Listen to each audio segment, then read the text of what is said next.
158페이지 요한복음 8장 15절 한 절의 말씀입니다.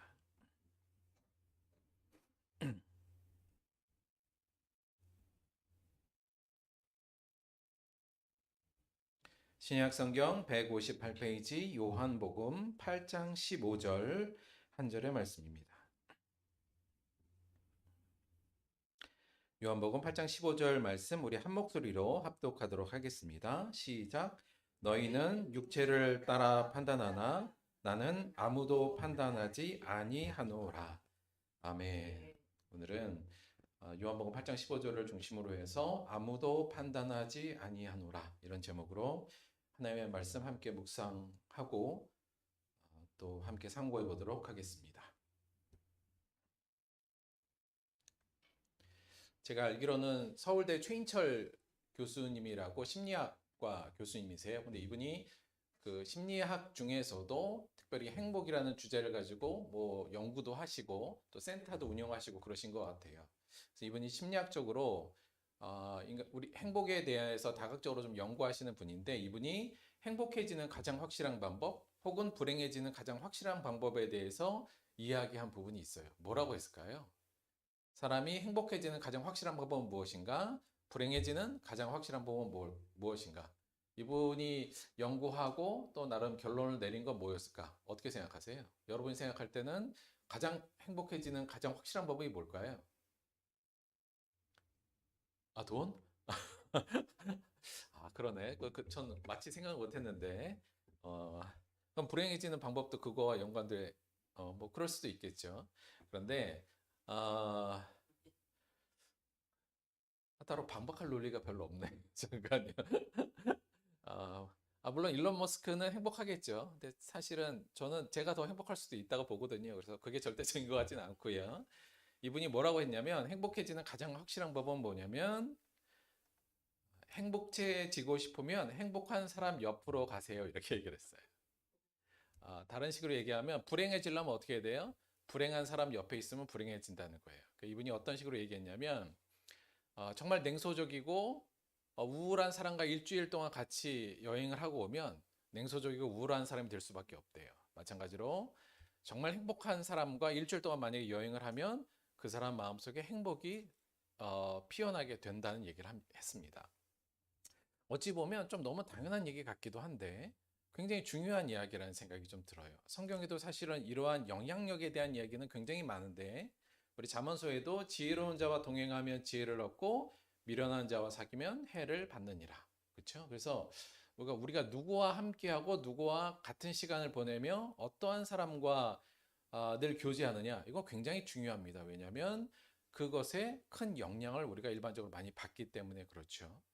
이 말을 다른 식으로 우리가 지금 하고 있는 감사라는 주제와 적용한다면 저는 똑같은 말입니다만 감사하는 사람과 함께 있으면 우리가 감사하는 사람이 되고요. 마찬가지로 감사하지 아니하고 모든 것에 불평하고 불만을 표하는 사람과 함께 있으면 불평하는 사람이 된다. 이것도 우리가 충분히 받아들일 수 있는 진리의 내용이라고도 볼 수 있을 것 같습니다. 그래서 여러분이 행복하려면 그리고 감사하는 자가 되려면 여러분 주변에서 행복하고 감사를 잘하는 사람 옆으로 자꾸 가면 돼요. 그러니까 이 교수님이 뭐라 그랬냐면 그래서 어떤 실천적인 방향을 줬냐면 첫째는 같이 있으면 행복한 사람과 많은 시간을 최대한 가지라 요거예요. 그리고 그러한 관계를 만들기 위해서 많은 투자를 해라. 그리고 더 좋은 건 당신이 그런 사람이 되도록 노력해라. 이렇게 얘기를 하더라고요. 굉장히 의미 있는 말이라는 생각이 좀 들었습니다. 여기서 꼭 저희가 생각해 볼 부분이 하나 더 있는데요. 그러니까 저는 이 부분을 말씀드리고 싶어요. 나의 감정과 태도는 함께 있는 사람에게 쉽게 전이된다는 겁니다.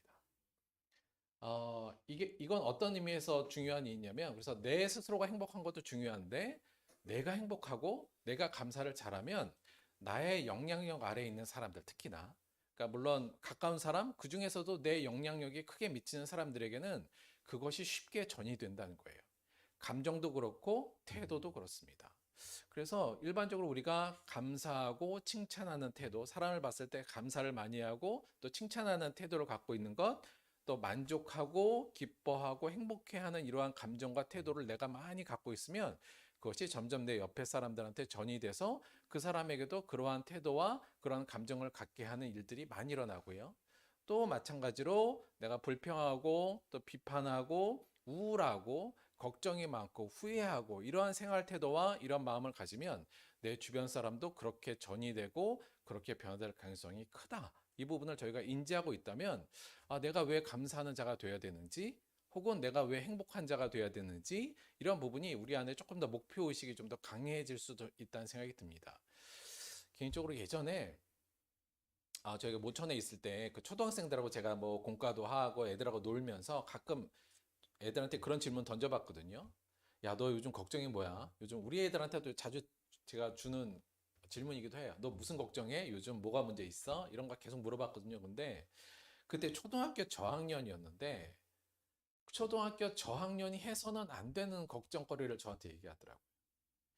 예를 들면 이런 거예요. 야, 너 요즘 걱정이 뭐야? 초등학교 2학년짜리가 저 나중에 뭐 먹고 살지가 걱정이에요.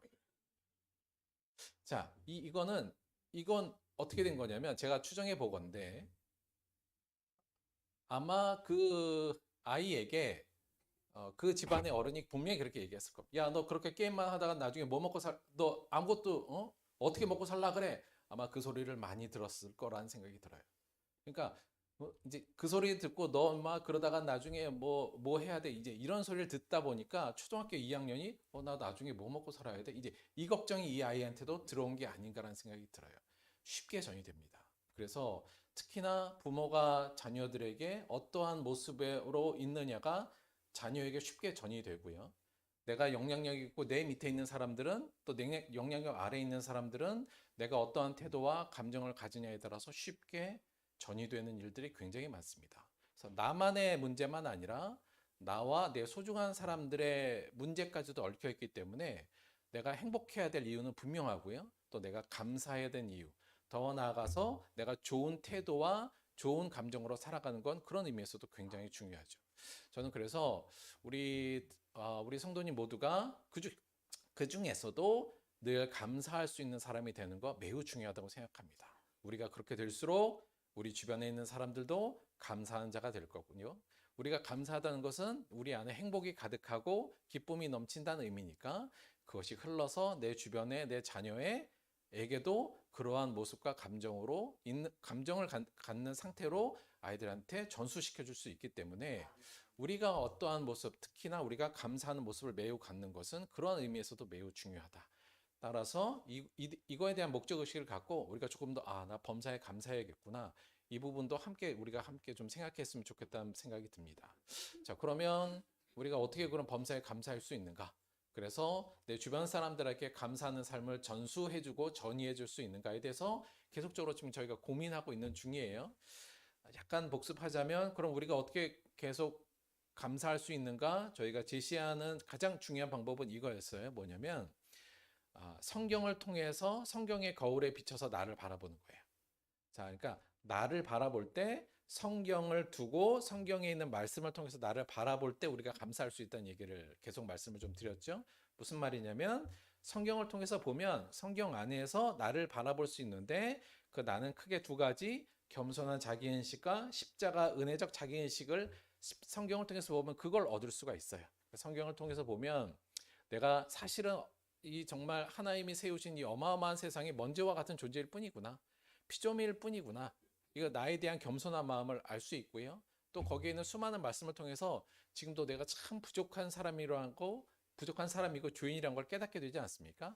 겸손하게 돼요. 기본적으로 말씀을 가까이 하고 말씀을 통해서 나를 보면 아울러서 말씀 속에는 뭐가 있어요? 하나님의 우리의 사랑과 십자가의 은혜에 대한 증언들이 있지 않습니까? 그걸 들으면 그런 우리를 하나님께서 긍휼히 여겨 주시고 우리를 용서해 주시고 우리를 죄 가운데서 해방시키시고 우리를 그의 자녀 삼으시고 그의 상속자로 삼아 주시고 이 땅에 그의 사명자로 삼아 주신 것을 우리가 봐요. 그럴수록 우리 안에 십자가 은혜로 통한 자기 의식, 자기 인식, 감사한 인식이 생기죠. 그래서 성경을 통해서 자꾸 나를 바라보다 보면 이 두 가지 인식을 통해서 우리 안에 감사가 생길 수밖에 없어요. 그리고 그 감사가 결국은 우리 바탕이 돼서 우리가 사랑할 수도 있고 온유한 자가 되고 평화를 전하는 자가 될 수 있는 거죠. 그래서 진정으로 우리가 뭐 다른 거 별거 없고요. 정말 내가 감사하는 자가 되려면, 범사에 감사하는 자가 되려면 성경을 늘 꾸준히 묵상하고 성경을 통해서 나를 바라보는 훈련을 계속 하는 거예요. 그게 제일 좋은 방법이라고 볼 수 있죠. 이게 일주일에 한 번 교회 와서 성경 보는 거 갖고는 잘 안 될 거예요. 그렇죠? 그래서 평소에도 내가 성경을 통해서 늘 나를 바라본 노력을 하는 게 필요하다. 근데 여하간 저희가 교회에 오건 성경을 통해서 이걸 얻는데, 이걸 쉽게 잃어버리는 또 중요한 이유 중에 하나는, 사실 우리가 성경을 통해서 나를 바라보는 것이 아니라 대부분은 세상을 통해서 나를 바라보는 일이 많기 때문에 그래요. 세상을 거울로 나를 바라보는 거죠. 그러니까 교회에서는 성경을 보면 정말 감사한 일이 많은데, 막상 세상을 통해서 나를 바라보면 사실 거기서부터 문제가 발생합니다.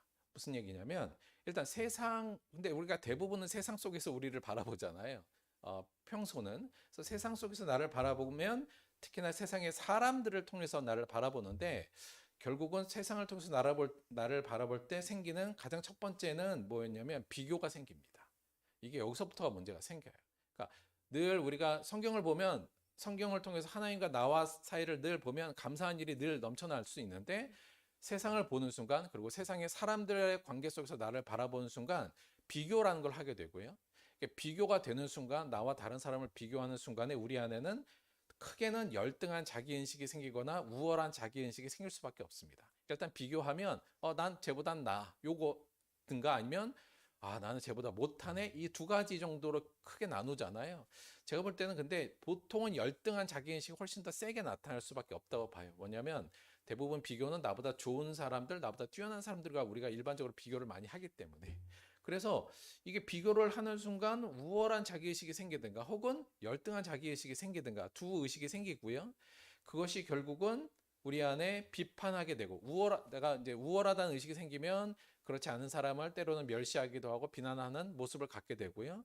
또 열등한 자기인식 속에서 불만과 불안이 늘 우리 마음속에 생길 수밖에 없죠. 그리고 이 비판과 불만은 결국 우리 안에 시기와 질투와 다툼이라는 것을 만들어내게 됩니다. 그러니까 자꾸 세상을 통해서 나를 바라보면 결국 우리가 비교하게 되고, 그 비교 속에서 우리가 감사는 없어지고 불만과 비판 혹은 시기와 질투 속에서 오는 각각함과 불안함이 우리를 엄습하게 되죠. 그래서 사실은 이 부분이 우리가 평소에도 늘 감사하지 못하고 늘 불안 속에서 불만 속에서 살아가는 근본적인 원인은 이쪽에 있다, 이렇게 볼 수 있는 것 같습니다. 한마디로 말하면 우리가 이성적으로 생각해도 그렇습니다만, 비교하는 건 불행의 시작입니다. 다른 사람과 비교하는 건 감사를 떠나서 불행해지는 가장 기본적인 방식이죠. 한마디로 말하면 우리가 타인과 자신을 습관적으로 비교한 자는 저는 감사할 수 없다, 이렇게까지도 얘기할 수 있을 것 같습니다. 물론 뭐 감사할 수는 있겠죠. 그러나 우리가 범사에 감사하는 삶을 사는 사람 중에 습관적으로 다른 사람과 나를 자꾸 비교하기를 즐기는 사람은 결코 그 길에 갈 수 없다. 그러니까 논리적으로도 사실은 갈 수 없다고 저는 보고 있거든요. 그래서 우리가 평소에 범사에 감사하기 위해서 그런 사람으로 다른 사람들한테 모범적으로 보이기 위해서 더 나아가서 하나님의 뜻을 위해서라도 감사하기 위해서는 비교의식을 없애는 것, 비교하지 않는 게 매우 중요한 부분이긴 합니다. 그래서 보통 우리가 감사하지 못하는 이유는 다른 사람과 비교하기 때문이죠. 자, 그래서 그러면 이 문제를 우리가 대충 이렇게 파악을 했다면 어떻게 하면 좀 비교를 안 할 수 있을까? 이 부분도 저희가 고민을 좀 해야 되는데요. 첫 번째는 이 부분이요. 그러니까 일단은 다른 사람들과의 삶을 비교하는, 그러니까 요걸 좀 줄였으면 좋겠어요. 그러니까 특히나 우리나라 사람이 비교를 좀 더 많이 한대요. 웬만한 서양 사람보다. 생각해보면 이래요. 미국 같은 경우는 굉장히 띄엄띄엄 사람이 살잖아요. 뭐 도시를 할지라도 우리나라만큼 밀집해서 살진 않는데, 이렇게 우리는 되게 많은 사람들이 밀집해 살고 있잖아요. 그래서 다른 사람과 내 삶을 비교하는 일이 너무 많아요. 그러다 보니까 우리나라는 훨씬 더 다른 사람과 내 삶을 비교하는 일이 많지 않나. 물론 다른 요인도 있지만 이런 지정학적인 이유도 있는 것 같고요. 또 요즘에는 그야말로 SNS 세상이지 않습니까? 따라서 이제 전 세계적으로 비교하잖아요, 우리가. 힘들어요. 그래서 저는 되도록이면 조금, 그러니까 물론 뭐 그러니까 사람을 물론 많이 있는 곳에 가는 것도 좋을 수 있지만 전 때로는 그 장소보다는 조금 자연 이런 속에 있는 것도 나름 비교를 좀 안 하는 좋은 방법 중에 하나가 아닌가 이런 생각을 갖습니다. 너무 다른 사람의 삶에 너무 크게 관심을 갖거나 그거와 너무 가깝게 하지 않는 것도 방법이지 않나 이런 생각도 갖고요. 근데 근본적으로 저희가 다른 사람과 어떻게 부딪히지 않으면서 살 수는 없으니까 결론적으로 우리가 비교하지 않으려면 결국은 이 비교하는 과정을 우리가 안 하면 되는데, 그렇죠? 비교를 사람과 만나더라도 비교하지 않으면 되는데 그게 참 쉽지 않다는 생각은 듭니다. 그래서 의식적으로라도 저희가 나는 비교하지 않겠다. 다른 사람들의 삶과 내 삶을 비교하지 않겠다라는 어떤 각오 혹은 그 노력을 하고 이성적으로 생각하면서 할 필요는 있다고 생각을 해요. 그래서 일단 내가 비교하는 순간 감사하긴 어렵겠구나. 요걸 기본적으로 생각하고 비교하지 않아야겠다. 요 부분은 저희들이 좀 인지적으로 인식하면서 좀 나아갔으면 좋겠다는 생각이 들고요. 그걸 위해서 두 가지 정도의 비교에 대해서 조금 질문을 해보면 조금 더 그 부분에 도움이 될 것 같아요. 뭐냐면 첫째, 왜 우리는 습관적으로 타인과 비교할까? 이거 한번 생각해 볼게요. 여러분, 왜 우리 자꾸 비교할까요? 사람들하고. 내 남자친구는 이런데 제 남자친구는 저런데 뭐 이런 거. 내 남편은 이런데 저 남편은 이렇고 쟤는 저런 삶을 사는데 왜 나는 이런 삶을 사는데 끊임없이 우리가 비교하잖아요. 근데 왜 우리는 이렇게 습관적으로 비교할까? 근본적으로. 이거 어떻게 답할 수 있을까요? 우리는 왜 비교할까요? 이거 사실은 뭐 다양한 측면에서 이걸 얘기할 수는 있겠는데, 첫째, 저는 이 부분도 저희가 간과해서는 안 될 것 같아요. 뭐냐면, 첫째는 사탄은 우리가 비교를 통해서 악이요. 시기나 질투나 다툼에 머물도록 노력하는 것. 다시 말하면, 사탄의 전략 중에 하나라고 보는 것도 맞는 것 같아요. 왜 그러냐면, 성경적 내용을 보더라도 사탄이 사실 예수님을 시험할 때도 이 비교를 좀 사용했고요. 특히나 초대교회가 만들어졌을 때 사탄이 초대교회를 와해시키는 방법 중에서도 이 비교를 사용했어요. 우리가 대표적으로 아는 것 같이 아나니아 삽비라의 어떤 타락도 사실은 이 비교 의식으로부터 시작되거든요. 이후에 초대 많은 교회들 안에 다양한 분란과 문제도 사실은 이 비교 의식에서 출발한 문제들이 대부분이었고 굉장히 많았어요. 그런 걸 종합적으로 볼 때 사탄이 비교를 통해서 우리가 악에 머물도록 노력하는구나. 즉 비교하도록 하는 건 사탄의 전략 중에 하나구나. 우리가 하나님의 나라를 만들지 못하고 악 속에 계속 머물러 있게 하는 사탄의 전략이구나라는 것도 머릿속에는 하나 좀 넣어놔야 될 것 같아요. 그것 또한 우리가 결코 간과할 수 없는 부분이고요. 신앙적으로 그 이유도 있다고 보고 이걸 약간 사회과학적이나 심리학적으로 분석하는 사람들은 왜 우리가 습관적으로 비교하냐의 이유에 대해서 이렇게 설명하더라고요. 뭐냐면 인간은 비교를 통해서 사회적 위치를 정하고 그것으로 자신의 가치와 정체성을 확립한다. 말이 좀 어렵죠. 무슨 얘기냐면 일반적으로 사람은 나의 가치와 내 정체성을 내 사회 안에 있는 사람 중에 내가 몇 등인가, 내가 어느 위치에 있는가를 통해서 자신의 가치와 정체성을 확립한다는 거예요.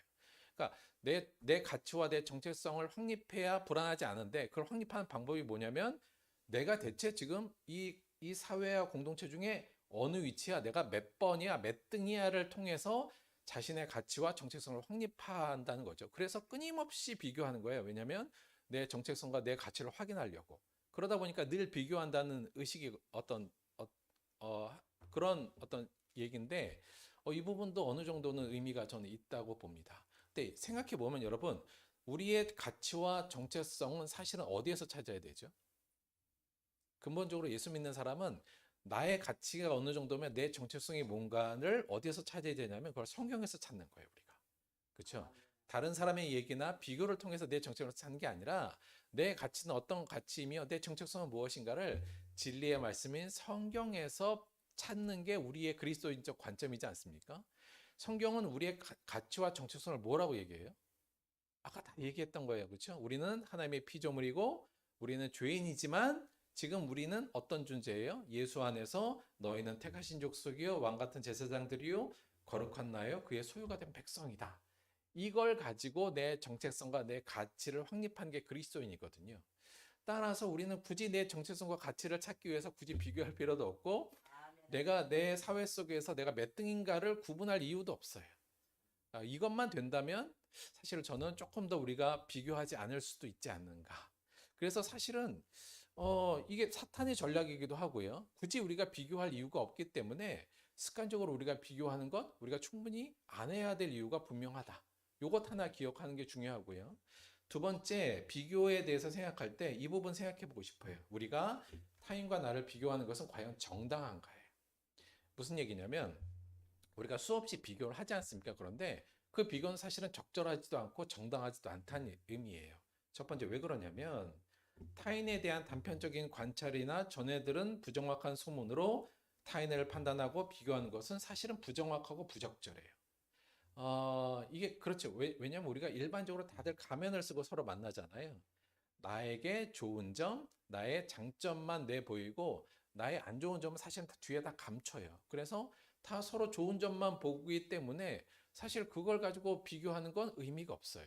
비교하려면 전체를 알고 그 전체 대 전체를 비교해야 되는데 한 부분만 보고 서로 비교를 하거든요. 그래서 대부분의 우리의 비교는 정확하지도 않고 적절하지도 않습니다. 그리고 사실은 대부분 그래서 오해하는 일들이 많아요. 와, 저 남편은 술도 안 먹고 매일 집에 일찍 들어오는데, 근데 우리 남편은 매일 술 먹고 집에 안 들어와. 저 남편은 정말 좋겠다. 우리가 이렇게 단편적으로 비교할 때도 있고, 야, 저 자녀는 저렇게 부모님 말씀을 잘 듣는데 우리 애는 왜 이래? 이런 단편적인 걸 할 수 있습니다만, 사실 모르는 거예요. 그 남편이 술은 안 먹는데 마약하고 있을지도 모르고요.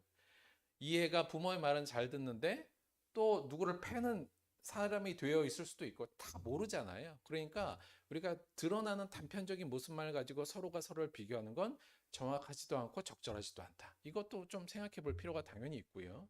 또 하나는 각 개인이 가지는 독특한 특성이 있잖아요. 우리가 뭘 갖고 태어났느냐, 다 다르게 태어나고 다른 환경에서 태어나고 몸적으로는 기질도 또 육체적인 특징도 또 다른 어떤 탤런트도 다 다르게 태어나기 때문에 각각 다르기 때문에 이러한 차이를 무시하고 단순히 비교하는 건 사실은 무의미하죠.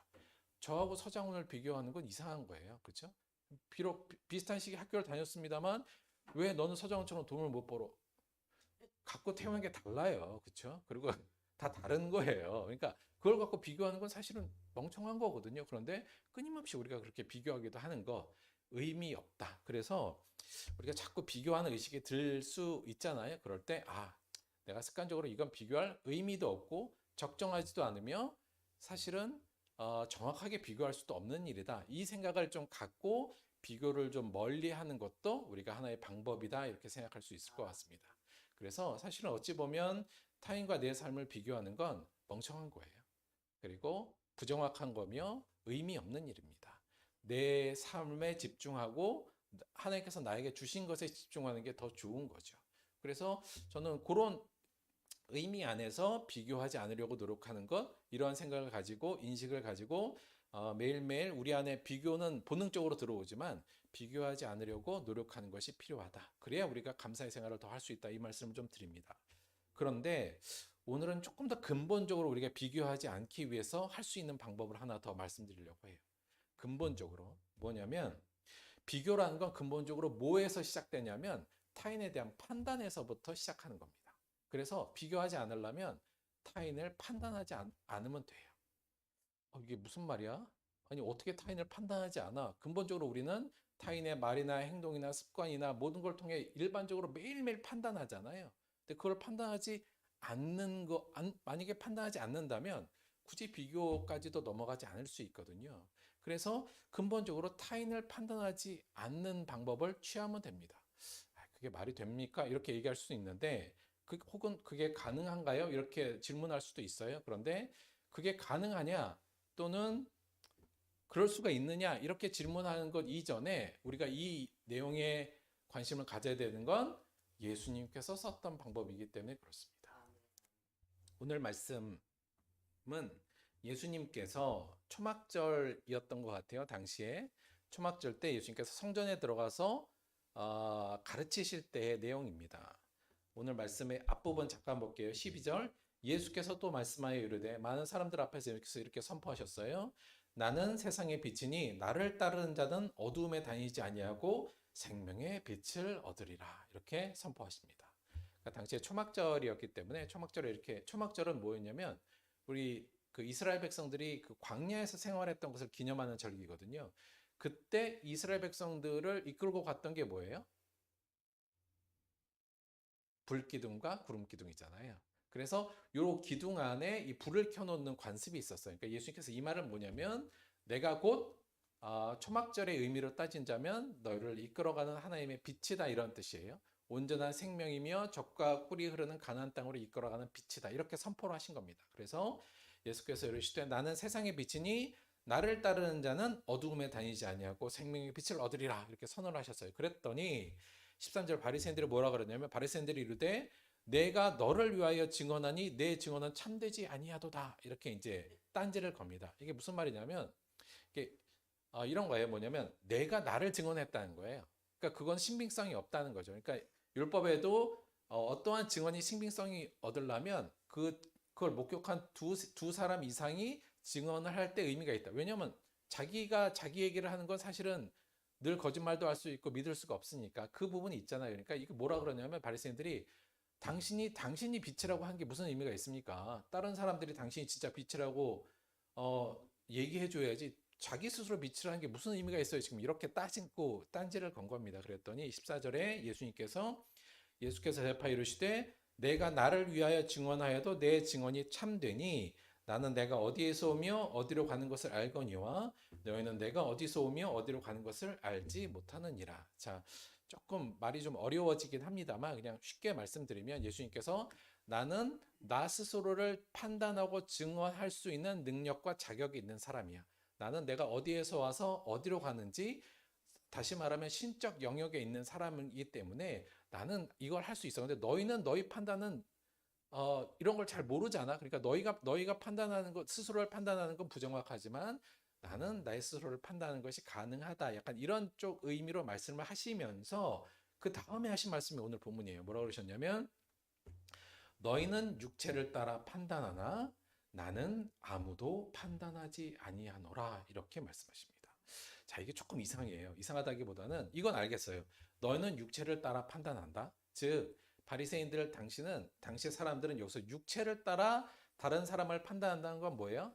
여기 육체를 따른다는 건 외모만 보고 혹은 부정확하게 육체가 가지고 있는 한계에 따라서 보고 판단한다는 거. 그러니까 너희들이 판단하는 건 정확하지도 않고 따라서 대부분 오해 있는 판단을 많이 한다는 거죠. 그래서 너희는 대부분 조금 더 이걸 길게 보자면 너희는 육체를 따라 사람들을 판단하고 그를 통해서 비교하고 그를 통해서 악을 드러내지만 약간 이런 식으로 악한 모습을 드러낸다는 의미를 말씀하시는데 그 다음에 원칙으로 보면 이렇게 예수님이 말씀하셔야 돼요. 뭐냐면 너는 육체를 따라 판단하나 나는 육체를 따라 판단하지 않고 온전한 하나님의 통찰과 하나님의 지혜를 따라 올바로 판단하느니라 이렇게 되는 게 맞는 것 같은데 그러니까 너희들은 판단할 능력도 없고 자격도 없지만 나는 판단할 능력도 있고 자격도 있어서 나는 온전한 전능하심으로 제대로 판정할 수가 있어 이렇게 얘기해야 될 것 같은데 예수님께서 그렇게 얘기하지 않고 뭐라 그랬냐면 나는 아무도 판단하지 않는다 이렇게 지금 얘기한 거예요. 저 이게 무슨 말일까? 예수님은 누구도 판단할 수 있는 능력도 있으세요. 모든 걸 아시는 분이잖아요. 그렇죠? 그래서 우리처럼 부분적으로 알고 부분적으로만 판단하는 것이 아니라 통체적으로 아시고 충분히 판단하실 수도 있고 그럴 자격도 있는 분이에요. 인간은 그것이 안 돼서 판단을 못한다 할지라도 예수님에게 가능한데 그래서 나는 판단할 자격이 있어가 아니라 그런데 나는 아무도 판단하지 않나 지금 이 얘기를 하신 겁니다. 이게 대체 무슨 말인가를 좀 곰곰이 생각할 때 바로 앞에 있었던 사건에서 실마리를 좀 찾을 수 있어요. 오늘 보면 바로 앞에 있는 사건은 뭐였냐면 바로 이 사건입니다. 우리가 잘 아는 사건, 가늠하다 현장에서 붙잡힌 여자 사건이 바로 앞에 나와요. 자, 8장 1절에 보시면 잠깐 우리가 다 아는 얘기니까 좀 빨리 한번 해볼게요. 예수는 감난산으로 가시니라. 2절 아침에 다시 성전으로 들어오시니 백성이 다 나오는지라 앉으사 그들을 가르치더니 서기관들과 바리새인들이 음행한 중에 잡힌 여자를 끌고 와서 가운데 세우고 4절 예수께 말하되 선생이여 이 여자가 가늠하다 현장에 잡혔나이다. 모세는 율법에 이러한 여자를 돌로 치라 명하였거니와 선생님은 어떻게 말하겠나이까? 그들이 이렇게 말하면 고발할 조건을 얻고자 하여 예수를 시험함이러라. 자, 당시에 바리새인 물론 전체적으로는 예수님을 시험하기 위한 거였지만 현장에서 음행하다가 잡힌 여자를 잡아갖고 왔어요. 첫째, 이 사람들은 이 여자를 관찰하고 목격했죠. 그래서 그 목격한 것을 중심으로 해서 뭘 근거로 지금 판단하고 있어요? 율법을 근거로 판단을 해서 이 여자를 지금 어떻게 규정했어요? 죄인 이렇게 규정해 버린 겁니다. 근데 이렇게 규정한 순간 자기들은 어때요? 이 사람은 죄인이지만 자기는 의인으로 돼요. 비교하면 그렇게 이렇게 갈릴 수밖에 없죠. 그리고 나는 의인이고 저 여자는 죄인이라는 것 때문에 저 여자를 충분히 비난할 수 있다고 생각합니다. 그리고 더 나아가서 그 여자를 지금 처벌할 수 있다고 대부분 생각하고 있죠. 그들의 지금 이 여자에 대한 판단이 지금 들어간 상태입니다. 자, 그랬더니 예수님께서 7절에 보시면 그런데 예수님께서 몸을 굽혀 손가락으로 땅에 뭘 쓰셔요? 7절 그들이 묻기를 맞이 아니한지라 이에 일어나 이르시되 너희 중에 죄 없는 자가 먼저 돌로 치라. 예수님께서 이렇게 얘기했어요. 자, 이 얘기는 뭐예요? 그랬더니 어떻게 되냐면 9절 그들이 이 말씀을 듣고 양심의 가책을 느껴 어른으로 시작하여 젊은이까지 하나씩 하나씩 나가고 오직 예수와 그 가운데 서는 여자만 남았더라. 예수님께서 한마디로 이렇게 하는 거죠. 야, 너희들이 저 여자를 판단할 자격이 돼? 지금 이 얘기를 물으신 거죠. 너희들도 다 죄를 짓고 몰래 숨어서 다 죄 지은 사람들이잖아. 밝혀지지만 않았을 뿐, 남들에게 들키지만 않았을 뿐, 너희들도 다 그런 죄를 지은 사람인데 너희들이 저 여인을 판단하는 것이 가해? 맞아? 돼? 지금 이 부분을 불러일으킨 거죠. 사람들이 특히나 나이 든 사람부터 젊은이까지 아마 나이 든 사람들이 더 죄에 대한 부분이 많았을 테니까 점점 그 자리를 떠나게 됩니다. 아, 내가 저 여자를 판단하고 저 여자를 심판할 자격이 안 되는구나. 그리고 만약에 그 여자를 그렇게 심판한다면 나도 심판받아야 된다는 생각이 들었겠죠. 그래서 다 하나씩 떠나요. 그 다음에 예수님께서 10절 예수께서 일어나 여자 외에 아무도 없는 것을 보시고 이르시되 여자여 너를 고발하고 고발하던 그들이 어디 있느냐 너를 정죄한 자가 없느냐 이렇게 물으시죠. 그때 11절에 대답하여 주여 없나이다. 여자가 그렇게 말씀하니까 예수께서 뭐라고 하셨냐면 나도 너를 정죄하지 아니하노니. 자, 여기서 정죄하지 않으니 아까 말한 크리노 같은 단어예요. 나도 너를 판단하지 아니하노니 가서 다시는 죄를 범하지 말라 이렇게 얘기해요. 예수님은 근본적으로 자기는 사람을 판단하지 않겠다고 규정하신 분이에요. 자기 스스로. 그렇게 결심한 분입니다. 여기에 보면. 따라서 지금 뭐라 그러냐면 나는 너를 판단하지 않겠어. 지금 이렇게 얘기하고 있는 거죠. 물론 이 여자가 죄인인 걸 예수님이 모르신 건 아닙니다. 당연히 죄인이란 걸 알았죠. 왜냐하면 그 다음에 다시는 죄를 범하지 말라 이렇게 말씀하시잖아요. 그러니까 이 여인이 죄인인 건 알아요. 근데 죄인인 걸 자기는 판단하진 않습니다. 이거 되게 말이 좀 어렵죠. 그런데 이건 무슨 의미냐면 나는 다 알아서 죄인이 죄인인지 알지만 나는 너를 죄인으로 판단하지 않겠어. 지금 이렇게 얘기한 거죠. 그리고 근데 그 이유를 우리가 생각할 때 그 뒷말에서 우리가 좀 알 수 있을 것 같아요. 그 다음 뭐라 그러시냐면 가서 다시는 죄를 범하지 마. 이 여인에게 뭘 주신 거예요, 지금? 회개할 기회를 주시고 구원받을 기회를 지금 제공해 주는 겁니다. 한마디로 말하면 예수님은 왜 아무도 판단하지 않으려고 했을까요? 그리고 왜 나는 판단하지 않겠어라고 결심했을까요? 충분히 판단할 수도 있고 판단할 능력이 있으신데도 왜냐하면 그 사람을 구원하기 위해서 그 사람을 회복시키기 위해서 그렇다는 것을 알 수 있습니다. 자, 요거를 예수님 이 말씀에서 정확히 사실은 더 잘 드러나요. 요한복음에 예수님이 이 말씀을 많이 하셨는데 요한복음 12절 46절 47절이에요. 나는 빛으로 세상에 왔나니 무릇 나를 믿는 자로 어둠에 거하지 않게 함이로다. 사람이 내 말을 듣고 지키지 아니할 때도 내가 그를 판단하지 아니하노니 똑같은 크리노예요. 심판하지 않으노니 판단하지 아니하노라. 내가 온 것은 세상을 판단하려 함이요 심판함이 아니요 세상을 구원하려 함이로다. 예수님 이 세상에 오신 건 왜 오셨냐면 우리를 판단해서 판단하려고 오신 게 아니에요. 왜 오셨어요? 판단하지 않고 우리를 구원하시기 위해서 온 거였어요. 예수님이 이걸 아주 작정하신 거예요. 내가 이 세상에 온 이유는 내 사역의 방향성과 태도는 이거야. 나는 너희를 판단하러 온 게 아니야. 그래서 너희를 죄인으로 규정하고 너를 뭐라 그러려고 온 게 아니라 너희를 살리기 위해서 온 거야가 예수님의 사역의 태도이고 사람을 대하는 태도였다는 거예요. 똑같은 얘기를 사실은 요한복음이 많은데 우리가 잘 아는 것 하나님이 세상을 이처럼 사랑하사 독생자를 주셨으니 이는 그를 믿는 자마다 멸망하지 않고 영생을 얻게 하려 하심이라. 하나님이 그 아들을 세상에 보내신 것을 세상을 판단하게 하려 함이 아니요 세상의 사람들을 심판하고 판단하려고 한 게 아니요 크리노하려고 한 게 아니라 그로 말미암아 세상이 구원을 받게 하려 하십니다. 예수님이 이 세상에 오실 때부터 결심하셨어요. 뭐예요? 나는 사람들을 판단하지 않겠다. 그리고 뭐 하겠다고요? 나는 그들을 구원하겠다. 이게 예수님께서 이 땅에 오실 때 하셨던 어찌 보면 하나의 방향성이고 스탠스고 예수님이 사람을 바라보는 일종의 사역의 태도였다는 걸 알 수 있습니다. 즉 예수님의 인간을 향한 태도는 뭐였냐면 판단하지 않고 사랑한다예요. 나는 사람을 판단하지 않고 사랑하겠다. 왜 판단과 사랑이 그런 반대 개념으로 여기 놓일까요? 우리가 판단하면 사랑하기가 어려워지기 때문에 그래요. 생각해보면 이렇습니다. 뭐냐면 재밌는 건 이 크리노라는 단어가 원어가 사실은 판단하다, 비판하다, 정죄하다, 심판하다 이런 식으로 성경에 많이 번역되는 단어인데 이 단어의 근원적인 뜻은 뭐냐면 분리되다, 나뉘다예요. 자, 무슨 얘기냐면 내가 누군가를 판단하는 순간 그 사람과 내 사이에 선이 그어집니다.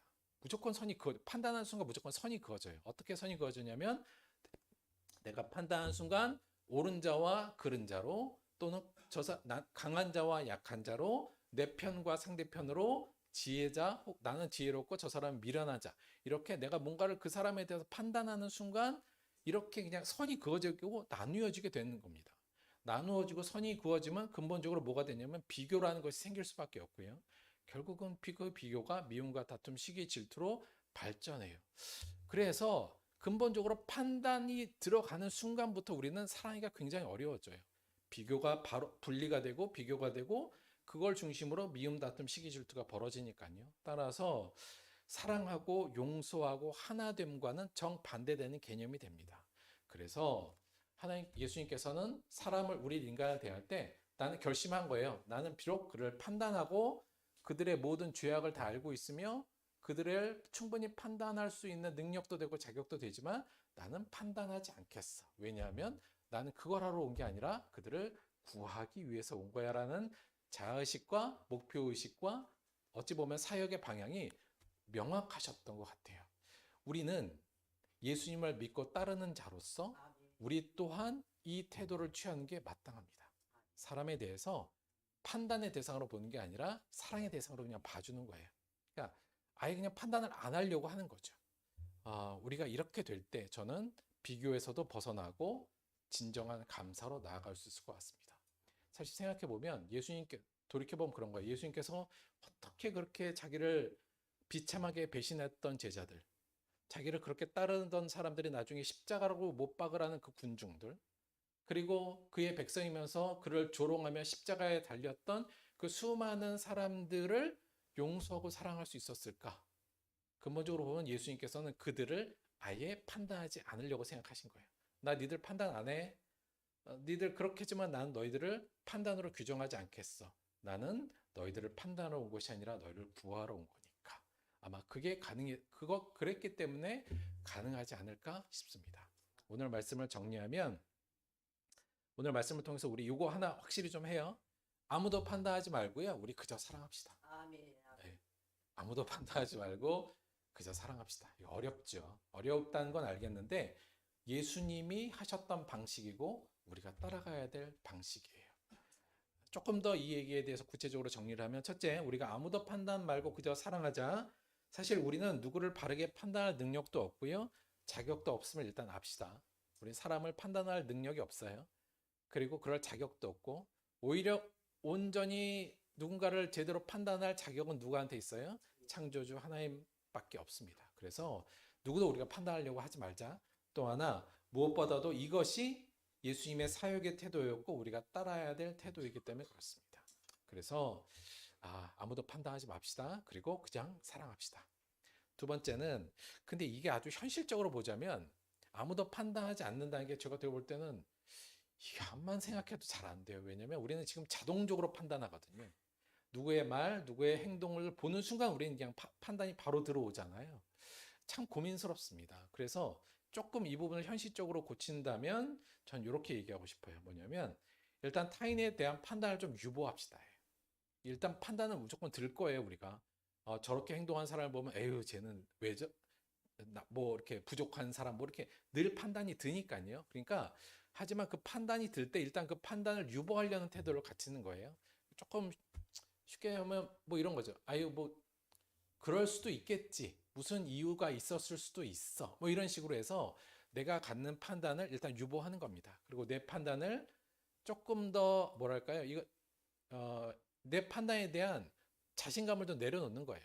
내가 모르는 게 수많은 게 있고 내가 보는 게 너무 단편적인 것밖에 안 되는데 내가 저걸 갖고 판단하면 안 되지. 일단 내 판단은 유보할게. 요 정도의 선이면 우리가 좀 더 가능할 수 있을 것 같아요. 제가 저렇게 행동하는 건 뭔가 이유가 있을 수도 있어. 내가 모르는 무언가 배경이 있을 수도 있어. 계속 이걸 생각하면서 내가 볼 때는 쟤 정말 그래서 나쁜 사람이라는 생각이 들지만 그런 판단이 순식간에 내가 들어오지만 그 판단을 자꾸 유보하려는 태도, 그렇게 될 때 비로소 우리가 사랑할 틈이 좀 생길 겁니다. 그래서 그 태도를 좀 저희가 취하자는 걸 말씀드리고 싶고요. 또한 우리가 판단을 이렇게 유보할 때 사실 우리가 온유할 수가 있어요. 그러니까 우리가 내가 뭘 딱 봤을 때 저 사람의 행동을 봤을 때 야, 저 사람이 내 판단의 기준에 의해서 바로 그냥 내 판단을 해버리면 거기서부터 분과 화가 나오거든요. 근데 이걸 유보하기 시작하면 마음에 온유가 찾아올 겁니다. 저는 온유한 자는 어떤 자냐? 자신의 판단을 유보할 수 있는 자. 저는 이렇게 생각하거든요. 그래서 우리가 판단을 유보할 때 온유할 수 있고요. 근본적으로 우리가 지적했던 비교의 지옥에서 벗어나서 감사의 삶을 사는데 분명히 도움이 될 겁니다. 판단하려는 걸 잘 안 하면 굳이 비교할 때까지 가지도 잘 않거든요. 그래서 우리가 비교의 지옥에서도 좀 벗어날 수 있다. 판단을 좀 하지 않는 거 혹은 유보하는 걸 통해서 가능할 것 같고요. 또 우리가 그렇게 해야 될 이유는 우리의 이러한 태도는 우리의 주변 사람들에게 분명히 전이될 것이며 이를 통해서 평화와 감사의 하나님 나라가 세워질 것이다.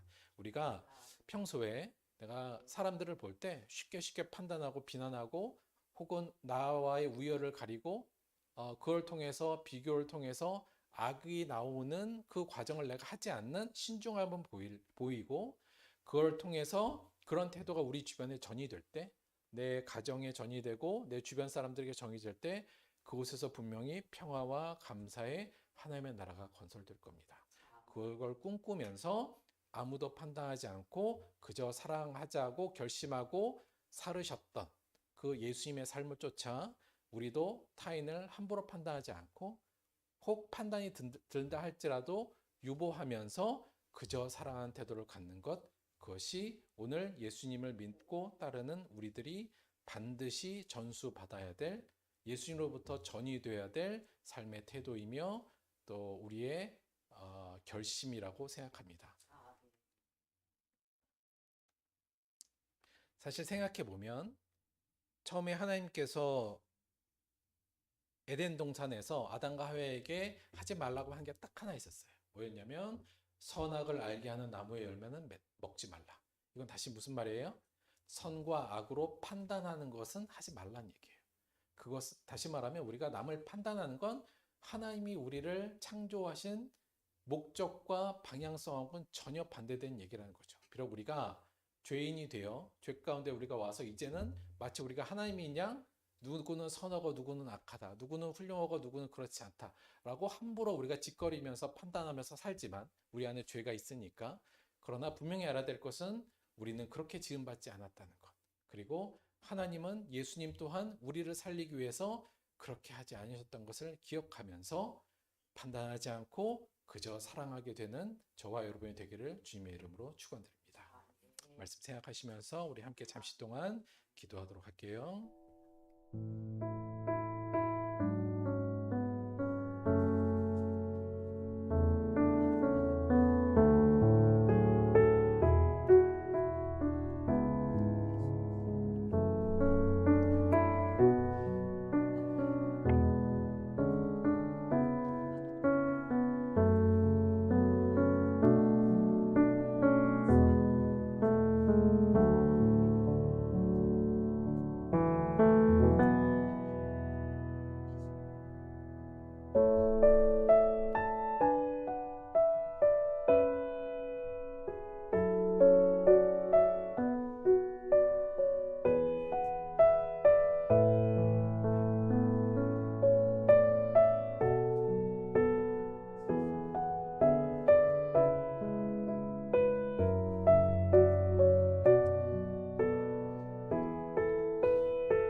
하나님, 우리가 지금 살아있는 것은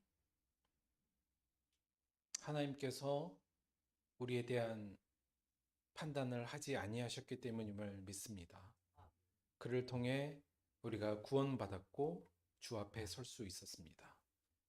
예수께서, 하나님의 아들이신 예수님께서 사람들을 판단하지 아니하시고 심판하지 아니하시고 그들을 사랑하시는데, 감히 우리가 누구이기에 수많은 사람들을 판단하고 내 마음대로 심판하며 그들을 정죄하고 그들을 멸시하는 모습을 할 수 있겠습니까? 주님, 우리 또한 사람을 판단하지 않게 하여 주옵소서. 예수님이 그러셨던 것처럼 우리도 사람을 판단하는 것이 아니라 판단의 대상이 아닌 사랑의 대상으로 바라보고 살아갈 수 있도록 우리의 눈을 열어 주시옵소서. 또한 하나님, 나를 판단하는 데 있어서도 우리가 쉽게 나를 세상의 기준으로 판단하지 않게 하여 주시고 성경의 기준으로 나를 판단하는 자가 되게 하여 주옵소서. 그것이 참 진리임을 깨닫고 감사하는 자가 될 수 있도록 역사하여 주옵소서. 예수님의 이름으로 기도드렸습니다. 아멘. 광고 말씀 몇 가지 드릴게요. 자, 위에 저희 뒤에 시금치 있는 거 보셨죠? 아마 제가 볼 때는 저 남해에서 우리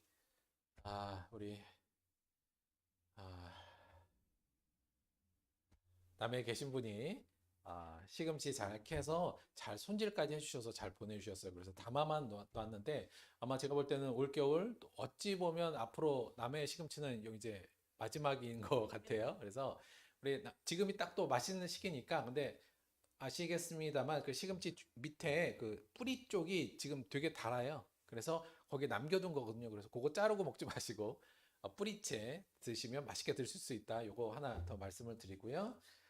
그 다음에 아, 아,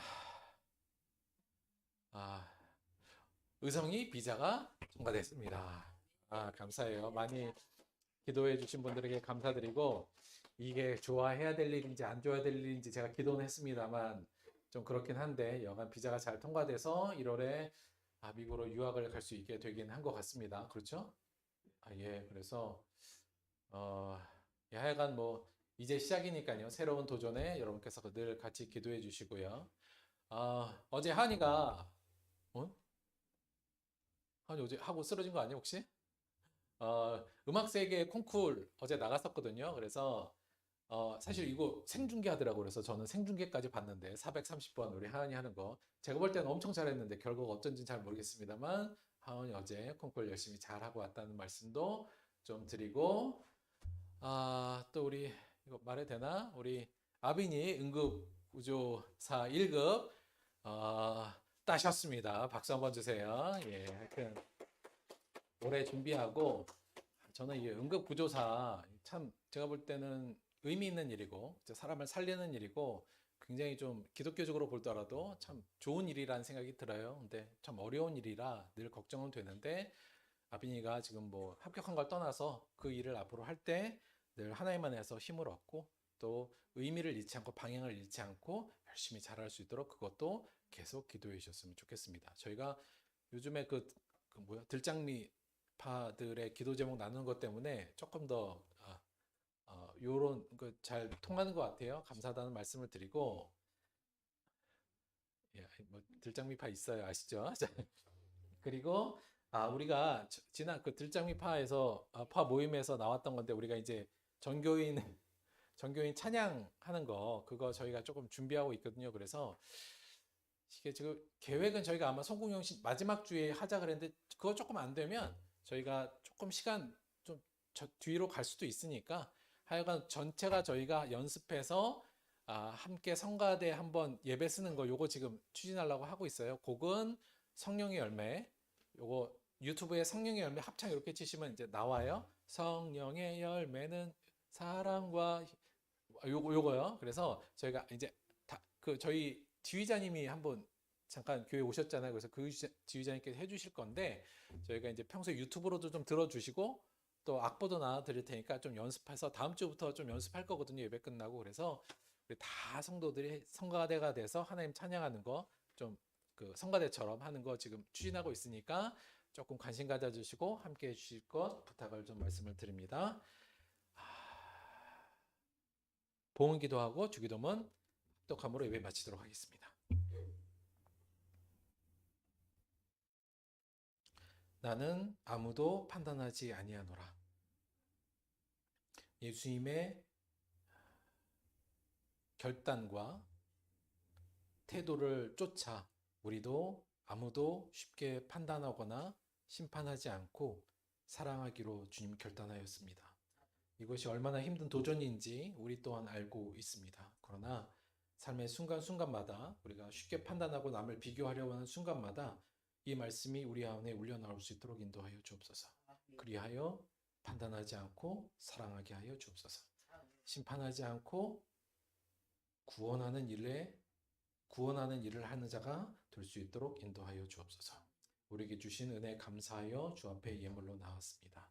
예물 드리는 손길마다 주님의 이 사명을 충분히 감당할 수 있는 만한 힘으로 함께하여 주시고 예물이 쓰인 모든 곳에 한량없는 이 하나님의 은혜가 전파되기를, 전이되기를, 그런 우리가 전이하는 우리가 될 수 있도록 역사하여 주옵소서.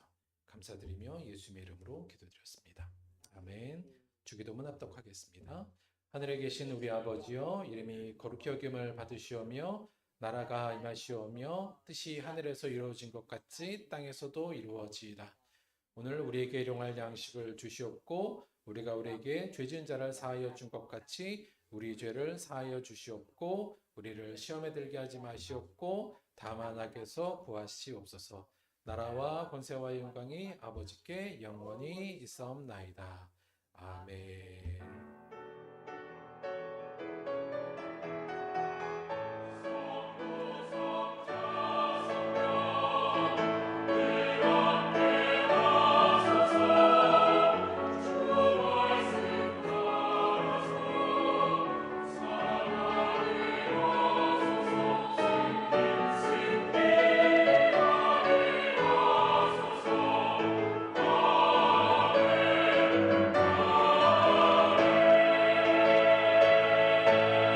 하나님께 감사의 박수 드리겠습니다. 수고하셨습니다. 감사합니다.